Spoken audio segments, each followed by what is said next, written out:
آصف علی زرداری صاحب بہت اچھل اچھل کے باتیں کر رہے تھے، وہ بہادری کا ایک قطب مینار بنے ہوئے تھے. تو زرداری صاحب کے بہت سارے پول کھل گئے. ایک تو زرداری صاحب کو یہ بات یاد رکھنی چاہیے اچھی طرح کہ وہ عمران خان کی طرح جیل میں نہیں گئے تھے. زرداری صاحب بطور ایک کرمنل کے جیل میں گئے تھے. جو لوگ جرائم کرتے ہیں وہ بڑی بہادری سے جیل کاٹ بھی لیتے ہیں، جو کہ زرداری صاحب نے نہیں کاٹی. ان کو پتا ہوتا ہے کہ جیل میں جانا پڑے گا، اور زرداری صاحب کو تو ہر طرح کی سہولت میں اثر تھی. عمران خان کو مجرم تو نہیں ہے کہ وہ جیل کاٹے، اس کے لیے تو جیل کا ایک دن بھی بہت بھاری ہونا چاہیے، لیکن وہ 2.5 سال سے جیل میں بیٹھا اور اس کو برداشت کر رہا ہے ہر طرح کے ظلم کو.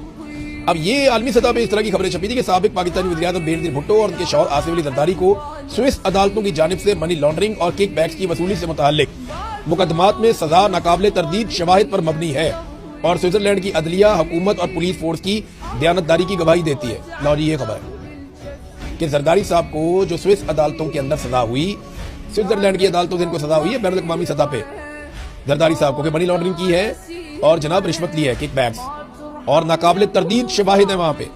سوئٹزرلینڈ کی عدلیہ نے، حکومت نے اور پولیس فورس کی دیانتداری کی گواہی ہے کہ انہوں نے ان کو سزا دی ہے.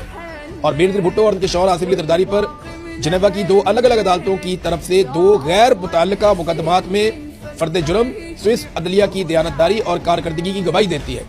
مشہور سوئس قانون کی افادیت، مجرمانہ معاملات اور بین الاقوامی امداد پر وفاقی سوئس